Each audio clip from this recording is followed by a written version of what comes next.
রাতে বিশ্ব আসরের মেগা ফাইনাল তারা দ্বিতীয় শিরোপার স্বপ্নে বিভোর আর্জেন্টিনা। দীর্ঘ অপেক্ষার অবসান চায় স্পেন। মহাকাব্যিক ম্যাচের জন্য প্রস্তুত নিউ জার্সি।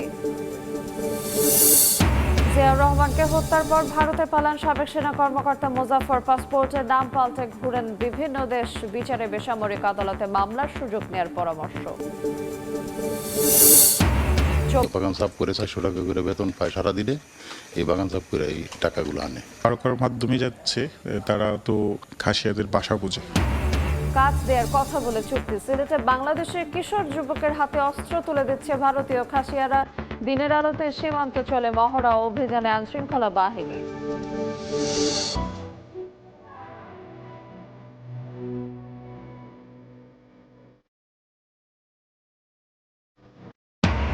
নন্দিত কথা সাহিত্যিক হুমায়ুন আহমেদের 14তম মহাপ্রয়াণ দিবস আজ। পাঠকের স্মৃতিতে আজও অমলিন গল্পের জাদুকর। তার সৃষ্ট চরিত্রগুলো এখনো অনুপ্রেরণা দেয় তরুণদের। দেখছিলেন শিরোনাম। সময় সংবাদের সঙ্গে আছে আইরিন আয়াত। বিশ্বকাপ ফাইনালের আগে আত্মবিশ্বাসে টইটুম্বুর আর্জেন্টিনা। বৃষ্টি বাঁধার পরও অনুশীলনে চনমনে মেসি এনজোরা। অন্যদিকে ফ্রান্সকে হারিয়ে উঠছে স্পেন। শিষ্যদের পক্ষে বাজি দে লা ফুয়েন্তের। যদিও বাজে আবহাওয়ার শেষ দিনের অনুশীলন করা হয়নি তাদের। নিউ জার্সিতে দ্য ফাইনাল শুরু হবে রাত 1টায়। যুক্তরাষ্ট্র থেকে এসএম ইকবালের রিপোর্টে ম্যাচ প্রিভিউ।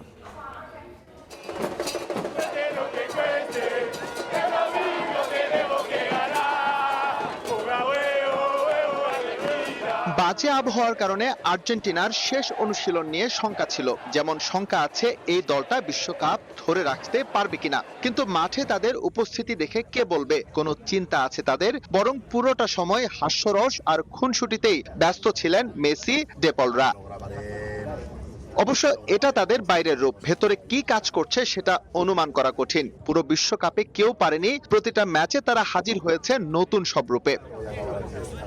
আর্জেন্টিনার সবচেয়ে শক্তির জায়গা ইউনিটি, যেটার উপর ভর করে ওরা ফাইনালে। তাই আরো একবার, হয়তো শেষবার জ্বলে ওঠার অপেক্ষায়। আমরা জানি আর্জেন্টিনা ভালো দল, তবে এখনো আমাদের উন্নতির জায়গা আছে। মাঠে অবশ্যই তার প্রতিফলন থাকতে হবে। শেষ কথা হলো, আমরা ফাইনালটা জিততে চাই। ফিফার পাওয়ার র্যাঙ্কিং এ স্পেনের 4 ডিফেন্ডার, মিডে দুর্দান্ত করা রদ্রিকেও রাখা হয়েছে এই তালিকায়, যেখানে আর্জেন্টিনার শুধু কুতি রোমেরো। অ্যাটাকিং এ শীর্ষ 10-এ কেউ জায়গা না পেলেও ক্রিয়েটিভ মিডে লামিনের সঙ্গে আছেন দানি ওলমো। যদিও এখানে মেসি সেরা, তবে লুই দে লা ফুয়েন্তে বাজি ধরছেন শিষ্যদের পক্ষেই। নিঃসন্দেহে দারুণ একটা ম্যাচ হবে। আমরা মেসিকে নিয়ে সতর্ক, মুহূর্তের সুযোগে সে সব ভেস্তে দিতে পারে। তবে আমাদেরও দারুণ একটা দল আছে, আমি ওদের উপর আস্থা রাখতে চাই, কারণ সেই সামর্থ্য তাদের আছে। এবারের বিশ্বকাপে যেখানে 7 গোল হজম করেছে আর্জেন্টিনা, সেখানে স্পেনের মাত্র 1। সবশেষ দেখায় তাদের কাছে আলবি সেলেস্তেরা বিধ্বস্ত হয়েছিল 6-1 ব্যবধানে। যদিও বিশ্বকাপে দু দলের একমাত্র দেখায় জয় আছে শুধু মেসিদেরই। নিউ জার্সির সবুজ গালিচায় অমরত্বের হাতছানি। বিশ্বের তৃতীয় দল হিসেবে আর্জেন্টিনার টানা দ্বিতীয় ফাইনাল জয়, নাকি স্পেনের 16 বছরের অপেক্ষার অবসান? সময়ের পরিক্রমায় মিলবে এই প্রশ্নের জবাব। যদিও বলতে দ্বিধা নেই, ফাইনালের আগে নানা সমীকরণে এগিয়ে স্পেন। তবে শেষ মুহূর্তে যদি আবারও জমে যায় একজন লিওনেল স্ক্যালোনি আর লিওনেল মেসির রসায়ন, তবে এই পিচেই হতে পারে আর্জেন্টিনার আরো একটা বিজয়গাথা। নিউ জার্সি থেকে এসএম ইকবাল, সময় সংবাদ, যুক্তরাষ্ট্র। এদিকে বৃষ্টির বাধাতেও আটকানো যায়নি আর্জেন্টিনাকে। স্পেন ফিরে গেলেও ঘণ্টাখানেক অপেক্ষার পর অনুশীলন করেছে স্ক্যালোনি বাহিনী। স্বপ্নের ফাইনালের আগে নিজেদের রণকৌশল ঝালিয়ে নিয়েছে আলবিসেলেস্তেরা। তবে হাই ভোল্টেজ ম্যাচের আগে শুরুর একাদশ নিয়ে কোনো পরীক্ষা নিরীক্ষা করতে চান না লিওনেল স্ক্যালোনি। সেমিফাইনালে দারুণ খেলা সিমিওনেকে দেখা যেতে পারে বিগ ম্যাচেও। কেমন হতে যাচ্ছে আর্জেন্টিনার বিশ্বকাপ ফাইনাল একাদশ, জানাচ্ছেন সাজিদ মুস্তাহিদ। ফুটবল বিশ্বের সবচেয়ে বড় ম্যাচ বিশ্বকাপের ফাইনাল। বৃষ্টির কারণে প্রায় 1 ঘন্টা দেরিতে শুরু হয়েছে আর্জেন্টিনার ট্রেনিং সেশন। লিওনেল মেসি এবং তার পুরো দল অনুশীলন করছে। Big match. আমরা জানি স্পেন এবং আর্জেন্টিনা দুই দলই 2 কন্টিনেন্টাল টুর্নামেন্টের চ্যাম্পিয়ন। লিওনেল স্কালোনি, যিনি ইতিহাস গড়ার দ্বার প্রান্তে দাঁড়িয়ে ব্যাক টু ব্যাক বিশ্বকাপের ফাইনালে জিতেছেন এবং এবারও কিন্তু আর্জেন্টিনা বিশ্বকাপ জয়ের অন্যতম ফেভারিট দল হিসেবে আর বিবেচিত হচ্ছে। সেমিফাইনালে যে একাদশটা খেলেছিল সেই একাদশেরই অধিকাংশ ফুটবলার মাঠে নামবেন ফাইনালে স্পেনের বিপক্ষে। একটু বলতে চাই কোন জায়গায় আসলে দ্বিধাদ্বন্দ্বে রয়েছেন কোচ। গত ম্যাচে আমরা দেখেছিলাম হুলিয়ানো সিমিওনাকে তিনি মাঠে নামিয়েছিলেন for the very first time, start করেছিলেন এই ওয়ার্ল্ড কাপে। ঠিক ওই পজিশনে কিন্তু মূল একটা দ্বিধাদ্বন্দ্বের কাজ করছে। 4-4-2 ফরমেশনে খেলেছিল, সেই মিডফিল্ডে সিমিওনের জায়গায় কাকে খেলাবেন বা কে খেলবে সেটাই কিন্তু মূল চিন্তার বিষয়। সেখানে 3 জন কন্টেন্ডার রয়েছেন, সিমিওনো তো আছেনই, রদ্রিগো ডিপল অথবা নিকোলাস গঞ্জালেস, যে কোনো একজনকে হয়তো বা বেছে নেবেন লিওনেল স্কালোনি, যাকে ফাইনালে তিনি খেলাবেন। আরও একটা কিন্তু চিন্তার জায়গা রয়েছে, রাইট ব্যাকের যে পজিশনটা সেদিক থেকে কিন্তু গোল কনসিড করেছিল আর্জেন্টিনার ফুটবল দল ইংল্যান্ডের এগেনস্টে, এবং সেই ম্যাচে কিন্তু শুরুর একাদশে ছিলেন নাহুয়েল মলিনা, যদিও পরবর্তীতে তাকে পরিবর্তন করে গঞ্জালো মন্টিয়েলকে নামানো হয়েছিল। গঞ্জালো মন্টিয়েল কিন্তু নামার পরে আমরা দেখেছি তিনি সেই জায়গাটা ভালো একটা ট্যাকেল দিয়েছিলেন এবং সেই রাইট ফ্ল্যাঙ্ক থেকে বা তার দিক থেকে তেমন কোনো আক্রমণ করতে পারেনি। তো এই দুইটা জায়গায় কিন্তু হয়তোবা চিন্তার কারণ, বা এই দুই জায়গাতেই পরিবর্তন আনতে পারে। ফাইনালেও নিশ্চয় আর্জেন্টিনা চাইবে লিওনেল মেসিকে কেন্দ্র করেই আক্রমণ ভাগটা সাজাতে। লিওনেল মেসি চাইবেন গোল করতে বা গোল করিয়ে দিতে। যেই দুটো জায়গায় চেঞ্জেসের কথা বলছি, সেই দুজন ছাড়া বাকি সবাই যারা খেলেছেন গত সেমিফাইনাল তারা সবাই ফাইনালেও খেলবেন, কিন্তু যদি প্রয়োজন মনে করে অবশ্যই সেই জায়গাগুলোতে পরিবর্তন আনবেন কোচ লিওনেল স্কালোনি। যুক্তরাষ্ট্র থেকে সাজিদ মুস্তাহিদ, সময় সংবাদ। মায়ামি স্টেডিয়ামে গোল বন্যা আর রেকর্ডের ছড়াছড়ি, কিলিয়ান এমবাপের অতি মানবীয় কীর্তি কিংবা দিদিয়ের দেশমের বিদায়ী মঞ্চ, কোনো কিছুই থামাতে পারল না থ্রি লায়ন্সদের। ফ্রান্সকে গোল উৎসবের এক ম্যাচে 6-4 ব্যবধানে হারিয়ে বিশ্বকাপের ব্রোঞ্জ মেডেল জিতে নিল ইংল্যান্ড। হ্যাটট্রিক করেছেন বুকায়ো সাকা, আর 10 গোল করে আসরে গোল্ডেন বুটের রেসের শীর্ষে উঠে গেলেন কিলিয়ান এমবাপে। বিশ্বকাপের রেকর্ড 22 গোল এখন এমবাপের দখলে। ম্যাচ শুরুর বাঁশি বাজতেই ফরাসি রক্ষণে ঝড় তুলে ইংল্যান্ড। ম্যাচের প্রথমার্ধেই বুকায়ো সাকার জোড়া গোল, সাথে ডেক্লান রাইস আর এজরি কোনসার আঘাতে খড়কুটোর মতো উড়ে যায় ফ্রান্সের রক্ষণ ভাগ। প্রথমার্ধে 4-0 ব্যবধানে এগিয়ে গিয়ে ম্যাচটা একরকম নিজেদের পকেটে পুরে নেয় ইংলিশরা। তবে বিরতির পর ঘুরে দাঁড়ায় ফরাসিরা। ডাগ আউটে দিদিয়ের দেশমের শেষ ম্যাচ, তাই সহজে ছেড়ে দেওয়ার পাত্র ছিলেন না তারা। রক্ষণের দুর্বলতা ঢাকতে উপামেকানো আর লুকাস দিনিয়েকে মাঠে নামাতেই প্রাণ ফেরে লেব্লুজদের শিবিরে। দ্বিতীয়ার্ধে শুরু হয় কিলিয়ান এমবাপে শো। ব্র্যাডলি বারকোলার 1 গোলের পাশাপাশি জোড়া গোল করে ফরাসিদের ম্যাচে ফেরান এই মহানায়ক। এই 2 গোলের উপর ভর করে চলতি বিশ্বকাপে নিজের গোল সংখ্যা 10-এ নিয়ে গেলেন এমবাপে। ম্যাচ হারলেও ইতিহাসের পাতায় নিজের নামটা স্বর্ণাক্ষরে লিখে নিলেন এই ফরাসি ফরওয়ার্ড। বিশ্বকাপের সর্বকালের সর্বোচ্চ গোলদাতার সিংহাসন এখন এমবাপের দখলে। 22 গোল করে তিনি ছাড়িয়ে গেছেন লিওনেল মেসিকে। গোল্ডেন বুটের রেসেও মেসির চেয়ে 2 গোলে এগিয়ে শীর্ষে তিনি। ফরাসিদের প্রাপ্তির খাতায় আরও আছে মাইকেল ওলিসের রেকর্ড। 1970 বিশ্বকাপে পেলের 6 অ্যাসিস্টের রেকর্ড ভেঙে এক বিশ্বকাপে 60টি অ্যাসিস্টের নতুন ইতিহাস গড়েছেন তিনি। খেলার শেষ ভাগে নাটকের তখনও বাকি ছিল। 87 মিনিটে পেনাল্টি থেকে হ্যাটট্রিক পূর্ণ করে ইংল্যান্ডকে জয় নিশ্চিত করেন বুকায়ো সাকা। ইনজুরি টাইমের 6ষ্ঠ মিনিটে উসমান দেমবেলে ফ্রান্সের হয়ে ব্যবধান কমালেও একদম শেষ মুহূর্তে জুড বেলিংহ্যামের 6ষ্ঠ গোল ফরাসিদের কফিনের শেষ পেরেকটা পুঁতে দেয়। 6-4 ব্যবধানের এক অবিশ্বাস্য জয়ে তৃতীয় স্থান নিশ্চিত করে মাঠ ছাড়ে থ্রি লায়ন্স। এই হারের ব্যবধান ছাপিয়ে ফরাসি ফুটবলে অবসান হলো এক সোনালী অধ্যায়ের। টানা 14 বছর আর 185টি ম্যাচের গৌরবময় অধ্যায় শেষে বিদায় নিলেন মাস্টারমাইন্ড দিদিয়ের দেশম। নিয়ন মোহাইমিন, সময় সংবাদ। বিশ্বকাপের আরও খবর থাকছে সংবাদের শেষ অংশে। শহীদ রাষ্ট্রপতি জিয়াউর রহমানকে হত্যার পর ভারতে পালিয়ে যান সাবেক সেনা কর্মকর্তা মোজাফফর। সেখানেই ছদ্মনামে পাসপোর্ট করে ঘুরে বেড়ান বিভিন্ন দেশে। 1996 সালে আওয়ামী লীগ ক্ষমতায় আসার পর বাংলাদেশেও ফেরেন তিনি, তখনও ব্যবহার করেন ছদ্ম পরিচয়। এদিকে 81 সালে সেনা বিদ্রোহের বিচার হলেও আড়ালে থেকে যায় জিয়া হত্যার বিচার। বিশ্লেষকরা মনে করেন বর্তমানে নতুন করে হত্যা মামলার সুযোগ রয়েছে, যার তদন্তে জনগণের সামনে আসতে পারে অজানা অনেক তথ্য।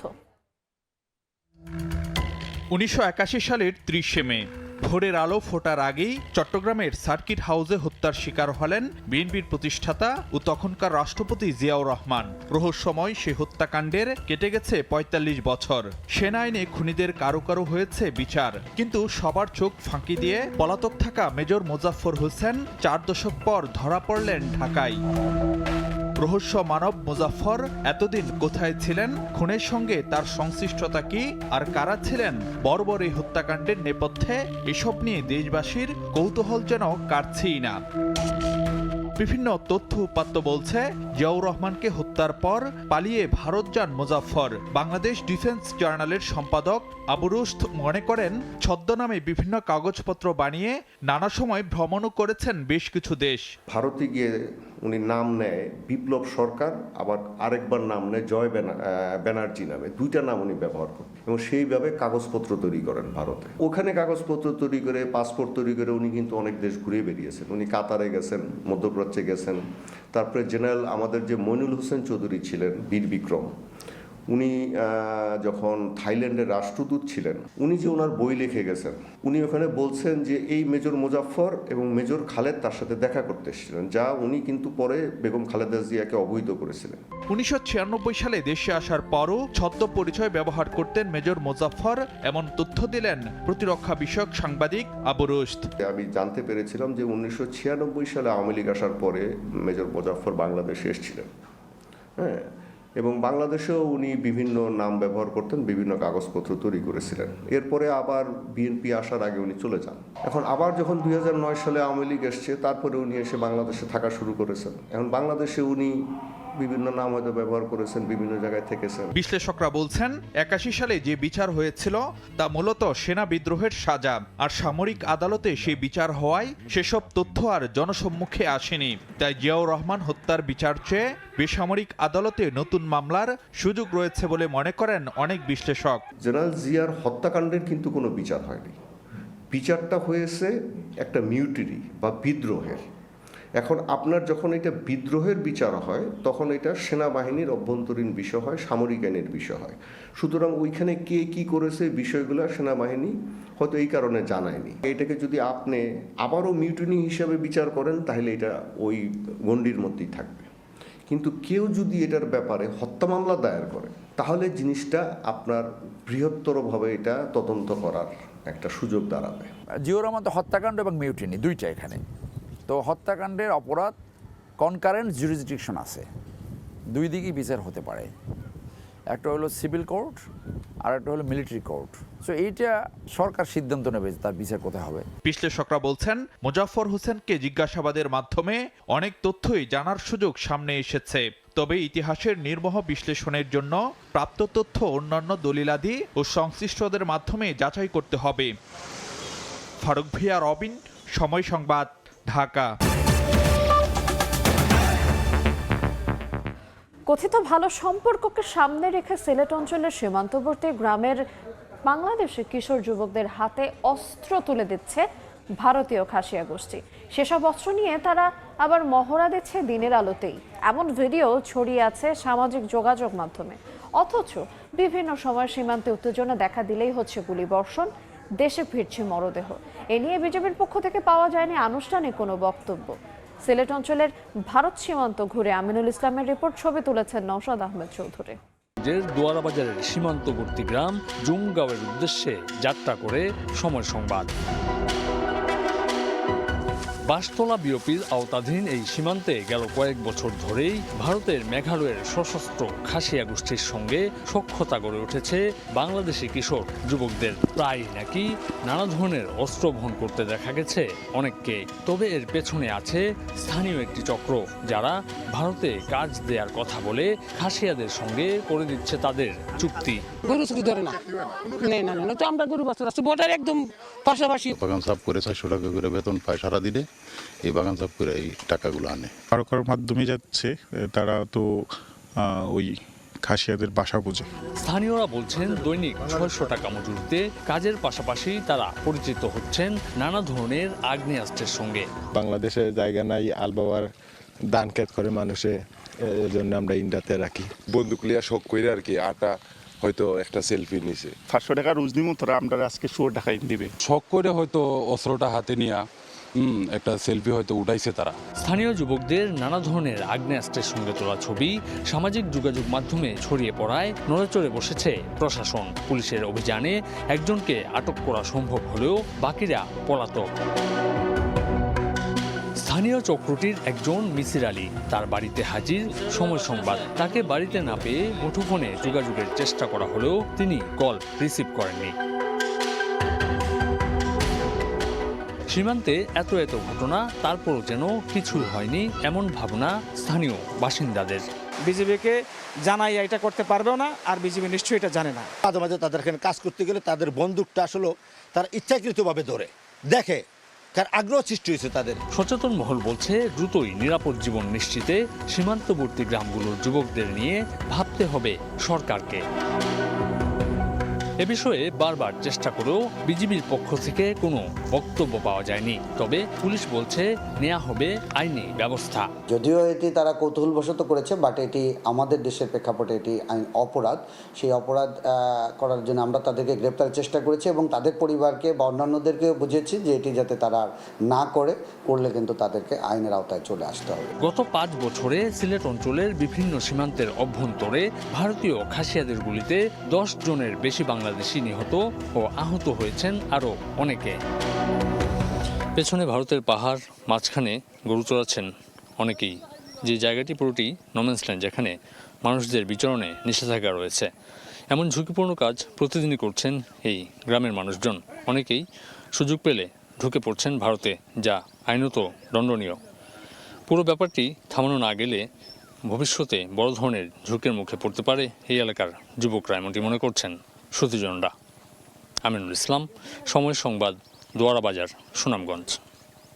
জ্যোৎস্নার প্রতি ছিল তার অদ্ভুত এক টান। টিনের চালায় বৃষ্টির ঝমঝম শব্দ, বর্ষার কদম ফুল কিংবা মানুষের দৈনন্দিন জীবনের টানাপোড়েন, এসবই বারবার ফিরে এসেছে নন্দিত কথা সাহিত্যিক হুমায়ুন আহমেদের লেখায়। গল্পের জাদুকর হুমায়ুন আহমেদের 14তম মহাপ্রয়াণ দিবস আজ।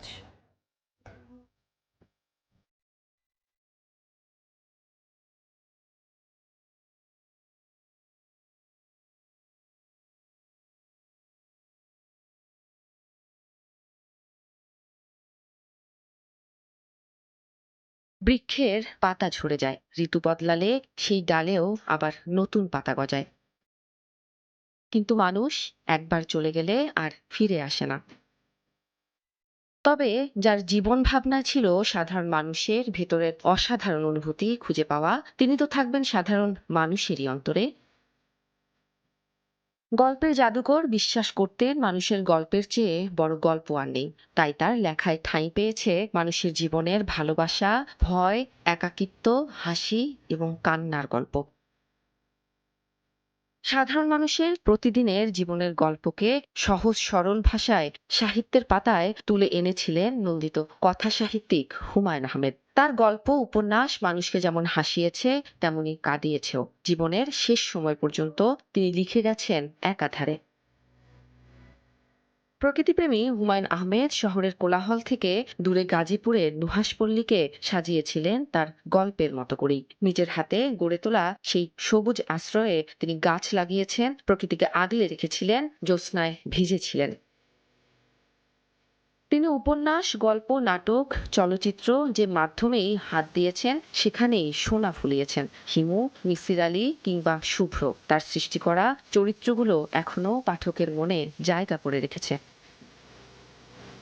কোলন ক্যান্সারে আক্রান্ত হওয়ার পর চিকিৎসার জন্য যুক্তরাষ্ট্রে নেওয়া হয় তাকে। নিউ ইয়র্কের বেলভিউ হাসপাতালে চিকিৎসাধীন অবস্থায় 2012 সালের 19 জুলাই মাত্র 63 বছর বয়সে শেষ নিঃশ্বাস ত্যাগ করেন তিনি। আজ প্রিয় হুমায়ুন আহমেদের 14তম মহাপ্রয়াণ দিবসে তার প্রতি শ্রদ্ধা ও ভালোবাসা। উম্মে হানি, সময় সংবাদ, ঢাকা। নন্দিত কথা সাহিত্যিক হুমায়ুন আহমেদের প্রয়াণ দিবস উপলক্ষে গাজীপুরের নুহাশপল্লীতে আয়োজন করা হয়েছে নানা অনুষ্ঠানের। এ বিষয়ে বিস্তারিত জানাতে যুক্ত হচ্ছেন সহকর্মী মেহেদি হাসান। সরাসরি যাব তার কাছে। মেহেদি, বিখ্যাত কথা সাহিত্যিক হুমায়ুন আহমেদের 14তম যে প্রয়াণ দিবস সে উপলক্ষে কিন্তু গাজীপুরের নোয়াশপল্লীতে আজ সারাদিনই নানা আয়োজনের মধ্য দিয়ে এই দিনটিকে পালন করা হবে এবং তার পাশাপাশি আমরা দেখছি সেই দিনটি উপলক্ষে কিন্তু এখানে আজ সকাল থেকেই তার পরিবার পরিজনের সদস্যরা রয়েছেন, তারা এখানে উপস্থিত হয়েছেন এবং তার পাশাপাশি বিশেষ করে আশপাশের মাদ্রাসা এবং স্কুলের যারা ছোট্ট শিক্ষার্থী রয়েছেন তারা সকলেই কিন্তু আজকে এখানে এসেছেন এবং বিশেষ করে আজকের এই দিনটি কিন্তু বিশেষভাবে এই গাজীপুরের এই নোয়াশপল্লী কিন্তু আলোচিত থাকে। বিশেষ করে এই দিনেই কিন্তু শিশু কিশোর এবং এই এলাকার যারা ভক্ত অনুরাগী রয়েছেন, শুধু এই এলাকারই নয় সারা দেশের যারা ভক্ত অনুরাগী রয়েছেন, যদিও বৈরী আবহাওয়া আমরা দেখতে পাচ্ছি, সেই বৈরী আবহাওয়া উপেক্ষা করেই কিন্তু এখনো কিন্তু ভক্তরা এখানে আসছেন। কিছুক্ষণ পর অর্থাৎ আজ 11টার পর কিন্তু সেই আজকের যে আনুষ্ঠানিক যে কার্যক্রম অর্থাৎ হুমায়ুন আহমেদের যেই কবর রয়েছেন সেখানে শ্রদ্ধা জানাবেন তার পরিবারের সদস্যরা প্রথমে, তারপর একে একে তাদের ভক্ত অনুরাগী যারা রয়েছেন তাদের সকলের জন্য কিন্তু এটি উন্মুক্ত করে রাখা হবে আর কি শ্রদ্ধা জানানোর জন্য। আমরা দেখছি যে এখনো আশপাশের যদিও গুড়ি গুড়ি বৃষ্টি হচ্ছে, আশপাশের যেই শিক্ষার্থী অর্থাৎ স্কুলের ছোট ছোট শিক্ষার্থী যারা রয়েছেন তাদেরকে এখানে আনা হচ্ছে এবং তাদের যে মূল উদ্দেশ্য আসলে হুমায়ুন আহমেদের জীবন সম্পর্কে জানা এবং তার যেই জীবনে আসলে বাংলা সাহিত্যের জন্য কতটা গুরুত্বপূর্ণ ভূমিকা তিনি পালন করেছেন সেই তার জীবনের অবদান তুলে ধরবেন। এবং তার পাশাপাশি একটু বলে রাখতে চাই তিনি আজও অর্থাৎ তিনি গত হয়েছেন প্রায় 14 বছর পেরিয়ে গেছে এবং তারপরও কিন্তু এখনো বাংলা সাহিত্যে তার অবদান এখনো স্মরণ করা হয় এবং তার বিশেষ করে যারা আসলে বই লেখেন, বিশেষ করে যারা বই পড়েন তারা কিন্তু এখনো হুমায়ুন আহমেদের সেই পূর্বের যে বইগুলো গল্প রূপকথা অর্থাৎ সেই গল্পগুলো কিন্তু এখনো তারা আসলে সেগুলো উপভোগ করেন এবং তার পাশাপাশি তার জীবনের যে এই নোয়াশপল্লীতে কিন্তু জীবনের বড় একটা সময় কাটিয়েছেন, সেই উপলক্ষেই কিন্তু এই নোয়াশপল্লী কিন্তু সারা বছরই আলোচনায় থাকে এবং বিশেষ করে এই দিনটিকে কেন্দ্র করে কিন্তু প্রতি বছরের মতো এবারও কিন্তু নানা ধরনের আয়োজন রাখা হয়েছে। সেই আয়োজনের আনুষ্ঠানিক কার্যক্রম কিন্তু আজ কিছুক্ষণ পর 11টায় শুরু করা হবে। ঠিক আজকের এই দিনে যুক্তরাষ্ট্রের নিউ ইয়র্ক একটি হাসপাতালে কিন্তু হুমায়ুন আহমেদ মৃত্যুবরণ করেছিলেন এবং তারপর থেকেই এই নোয়াশপল্লীতে কিন্তু এই দিনটি পালন করা হয়ে থাকে। তো এই ছিল গাজীপুরের নোয়াশপল্লী থেকে আমার কাছে থাকা সবশেষ তথ্য। গ্যাস সংকট মোকাবেলায় বছরে প্রায় 45 থেকে 60,000 কোটি টাকার এলএনজি আমদানি করতে হচ্ছে। এমন সংকট উত্তরণে সিলেট গ্যাস ফিল্ড কোম্পানি 3 কোটি ঘনফুট গ্যাস জাতীয় সঞ্চালন লাইনে সরবরাহের লক্ষ্য নিয়েছে। এজন্য নতুন 3টি গ্যাস ও তেলকূপ খননের উদ্যোগ নেওয়া হয়েছে। বিশেষজ্ঞরা বলছেন দেশের জলে স্থলে প্রচুর গ্যাস তেল মজুদ রয়েছে, সেদিকে নজর দেওয়ার আহ্বান তাদের। দিগান সিংহের তোলা ছবিতে বিস্তারিত জানাচ্ছেন ইকরামুল কবির। সিলেট গ্যাস ফিল্ড কোম্পানি বর্তমানে 17টি কূপ থেকে 14 কোটি 20 লাখ ঘনফুট গ্যাস জাতীয় সঞ্চালন লাইনে সরবরাহ করছে। এই পরিমাণ আরও বাড়ানোর পদক্ষেপ নিয়েছে কোম্পানি। দেশের জ্বালানি সংকট মোকাবেলায় সিলেট গ্যাস ফিল্ড কোম্পানি এই ডুপিটিরা 1 নম্বর গ্যাস কূপ সহ নতুন কূপ খননের পরিকল্পনা হাতে নিয়েছে। এখনও 3টা কূপের খনন আমাদের শেষ হয়নি, 8টা কূপের ভিতরে। তার মধ্যে একটা আছে রশিদপুর 13 আর ডুপিটিলা 1, কৈলাসটিলা 9। নতুন 3টি কূপ খননের কাজ শেষ হলে 3 কোটি ঘনফুট গ্যাস জাতীয় সঞ্চালন লাইনে সরবরাহ করার ব্যাপারে আশাবাদী কোম্পানির শীর্ষ কর্মকর্তা।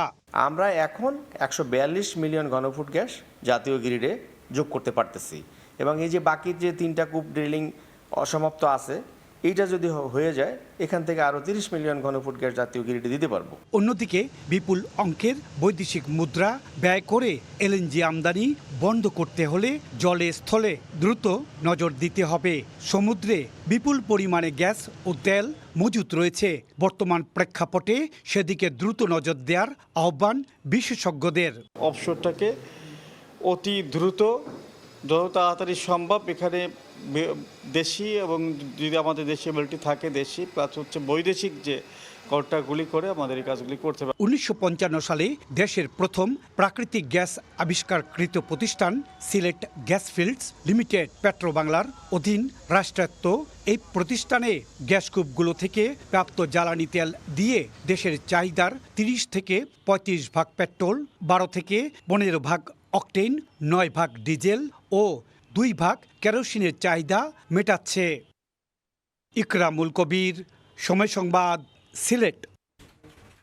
হোঁচট খেয়েছে দেশের আবাসন ও নির্মাণ খাত। গেল এক বছরে কমেছে রড, বালু, সিমেন্ট সহ নির্মাণ সামগ্রীর ব্যবহার, অথচ প্রায় 2.25% পরিবহন ব্যয়, আর এই খাতে মজুরি খরচ বেড়েছে 3.25%। এমন তথ্য উঠে এসেছে বিবিএস এর building materials price index BMPI এ। যদিও ব্যবসায়ীদের হিসেবে তা আরও কয়েক গুণ বেশি। তাদের দাবি, কাঁচামালের দাম বৃদ্ধি আর শুল্ক চাপে ক্রয় ক্ষমতার বাইরে চলে যাচ্ছে আবাসন খাত। পরিস্থিতির উন্নয়নে আবাসন বান্ধব নীতি সহায়তা চান তারা। MSRFN এর রিপোর্টে বিস্তারিত। গেল কয়েক বছর ধরেই নেতিবাচক অবস্থায় দেশের উন্নয়ন কর্মকাণ্ডের গতি। ব্যয়ে লাগাম টানার নীতিতে তলানিতে নেমেছে এডিপি বাস্তবায়ন। মে পর্যন্ত গেল 11 মাসে ব্যয় হয়নি বরাদ্দের অর্ধেকও, যার প্রভাব পড়েছে আবাসন ও নির্মাণ খাতে। দুরবস্থার চিত্র স্পষ্ট করেছে পরিসংখ্যান ব্যুরোর building materials price index BMPI। তথ্য বলছে বছর ব্যবধানে উল্লেখযোগ্য হারে কমেছে এই সূচক। 2024-25 অর্থ বছরের 5.07% থেকে সদ্য সমাপ্ত 2025-26 অর্থ বছরে 2.02% নেমে এসেছে রড, বালু, সিমেন্টের ব্যবহার। শুধু কর বাড়ানোর ক্ষেত্রে যে লিফটের মূল্য 25 লাখ ছিল সেটা 35 লক্ষ হয়ে গেছে। বালি, সিমেন্ট, তারকাটা, বাঁশের চাটাই থেকে শুরু করে টাইলস, সিমেন্ট, রড, প্রত্যেকটা আইটেমে আমরা চরম সংকটের মধ্যে রয়েছি।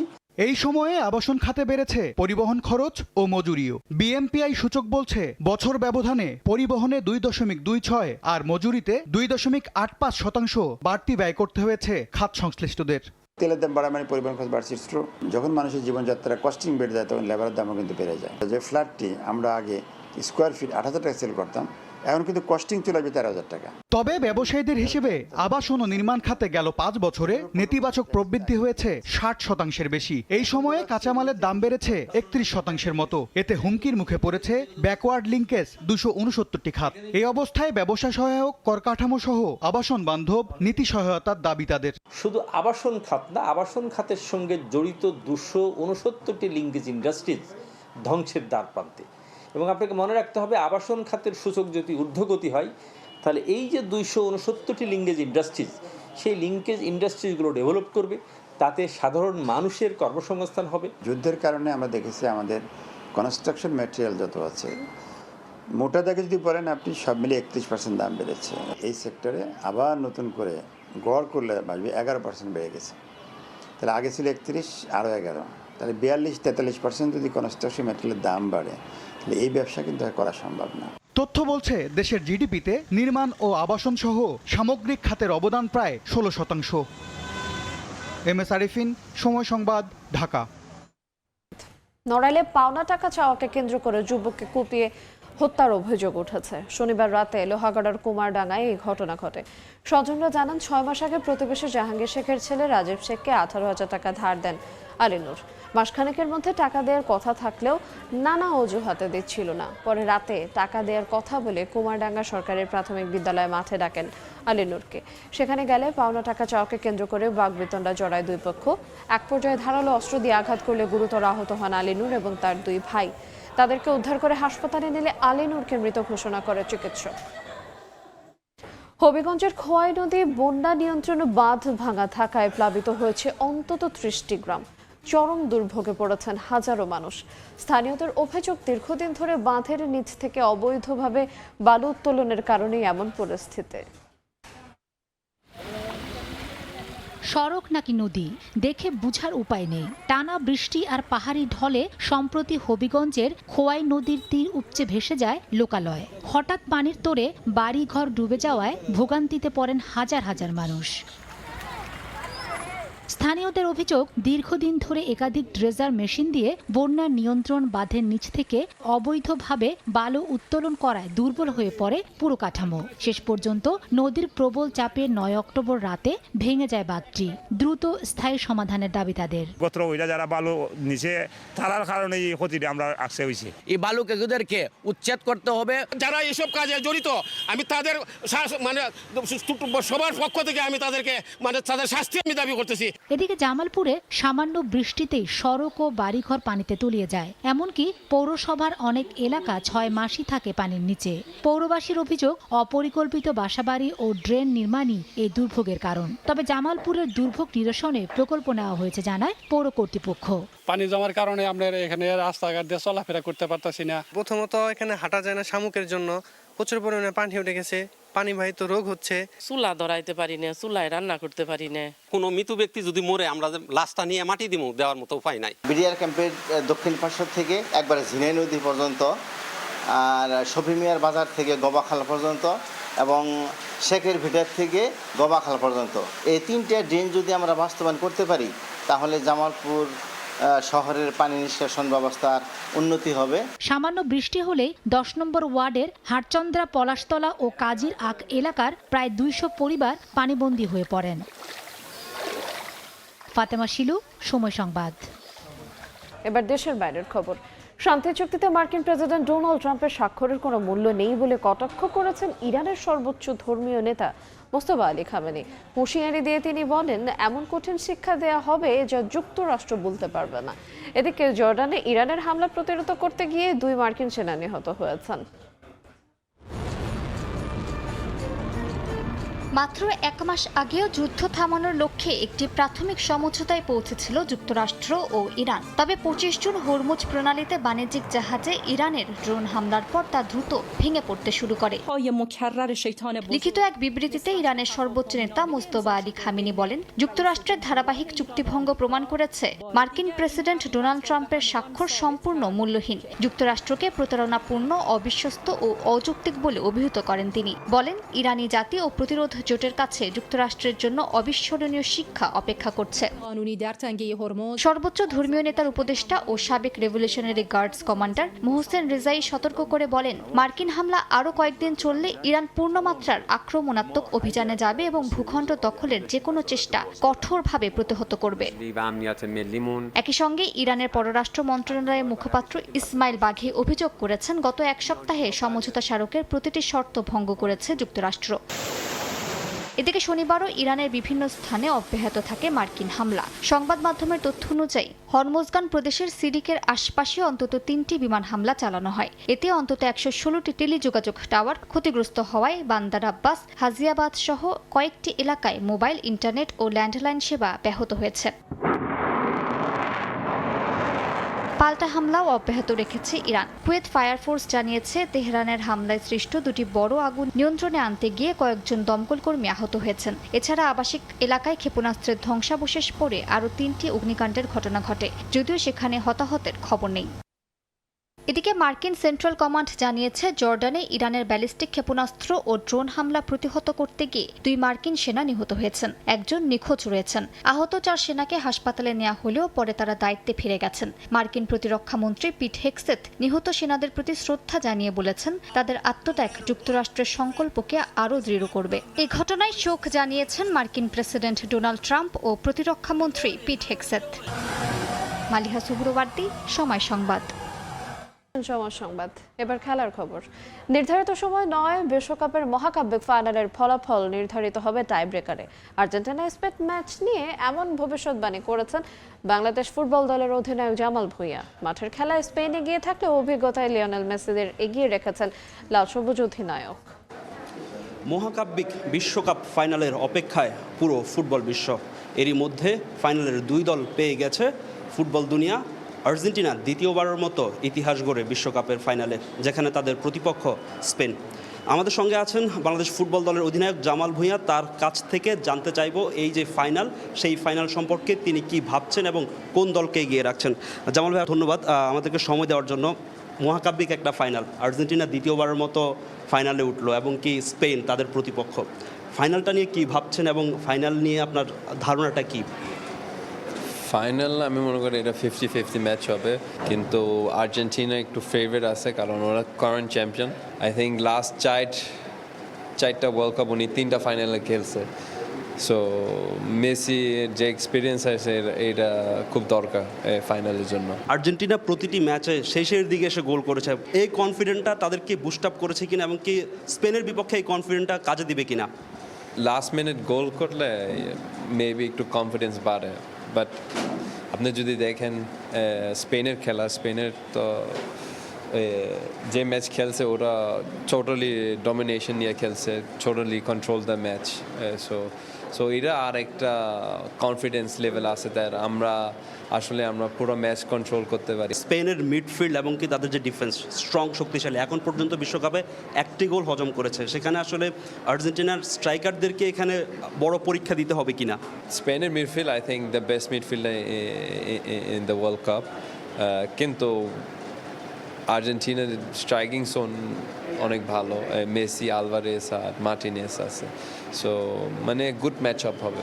এই ম্যাচটাতে কাকে সমর্থন করবেন? না আসলে আমার টিম তো আউট, সো যেটা জিতবে ফাইনালে আমি ডোন্ট কেয়ার। লাস্ট ফাইনাল দুর্দান্ত ছিল, so hopefully it's gonna be the same.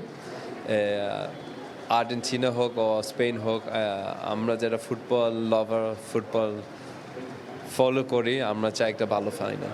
এই দলের বেশিরভাগ ফুটবলার 2022 বিশ্বকাপ খেলেছেন, তাদের একটা হাই ইন্টেন্স বা হাই বিগ ম্যাচ খেলার অভিজ্ঞতা রয়েছে। সেখানে আর্জেন্টিনা বা লিওনেল মেসিরা এগিয়ে থাকবেন কিনা? ম্যাক্সিমাম প্লেয়ার তো 2022 এর ফাইনালে খেলেছে, so they have a good idea what to do in the final, but anything can happen না। আমরা জানতে চাইবো এই ম্যাচে জামাল ভুঁইয়ার প্রেডিকশনটা কি? প্রেডিকশন হবে maybe extra time. Score line কত হতে পারে? 1-1, 2-2 এরকম হবে। দর্শক, কথা বলছিলাম বাংলাদেশ ফুটবল দলের অধিনায়ক জামাল ভুঁইয়ার সঙ্গে। তিনি জানাচ্ছিলেন যে স্পেন এবং আর্জেন্টিনার যে ফাইনালটা সেটা এক্সট্রা টাইমে যাবে এবং সেইখান থেকে টাই ব্রেকারে ম্যাচের ভাগ্য নির্ধারণ হবে। ফাহিম ইসলাম, সময় সংবাদ, ঢাকা।